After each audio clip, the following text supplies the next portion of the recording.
Hello and welcome to another episode of This Week in the Tech News, where today I'm not going to talk at all about Star Wars Battlefront 2 and how it hilariously did terribly on its first week.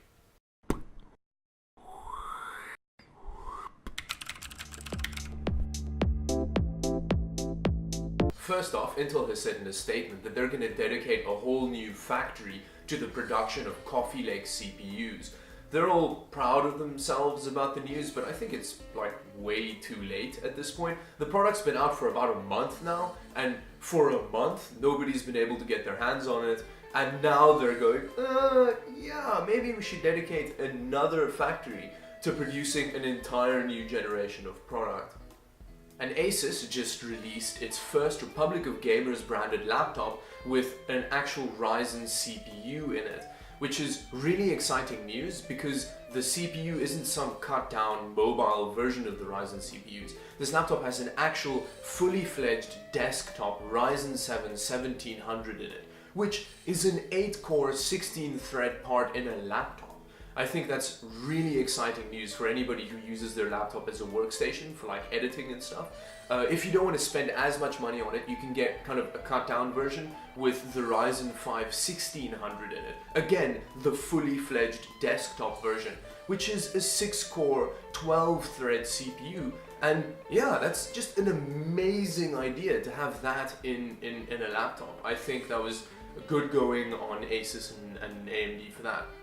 The laptop, graphics-wise, also has AMD parts, so it's got an RX 580 in it for graphics, and the actual panel, the screen, is FreeSync, so it means that, yeah, you can get like proper tear-free experience on this laptop, and it's not going to have to cost like $200 more because it's got a G-Sync module in it. I think this laptop is genuinely an exciting kind of gaming/workstation proposition.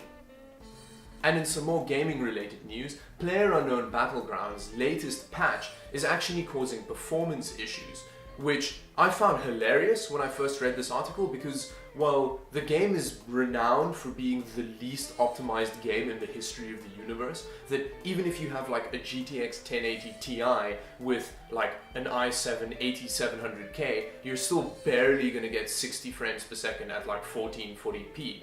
So how can this patch actually make the performance worse? I don't really know how that works.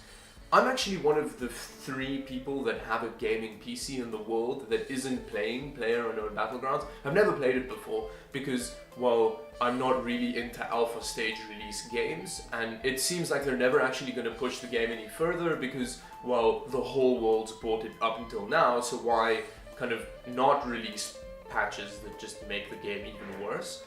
But let me know in the comments below if you actually think I should play the game, if you think it's worth it. You get it on Steam sales every now and then, so it's not that expensive to buy. And finally, Intel released its 900p series of SSDs, which everybody's getting all hot and bothered about because it's the first consumer-grade SSD that's going to use 3D X-point memory. Now, the reason this is really exciting is because 3D X-point memory is hugely fast, and it's significantly faster than the kind of normal methods of flash that the previous generations of SSDs have used, even things like NVMe drives.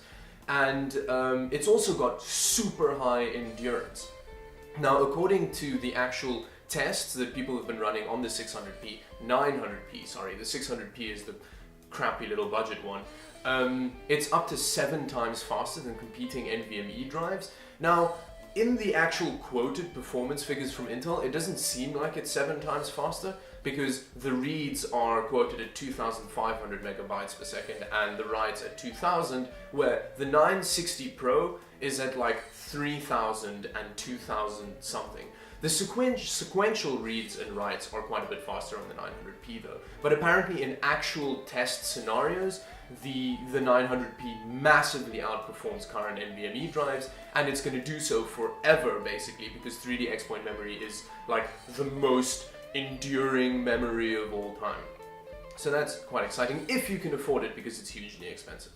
Anyway, if you enjoyed this video, please do like and subscribe to the channel. If you disliked it, dislike and don't subscribe. Anyway, until next week, this was all for This Week in the Tech News. Bye bye.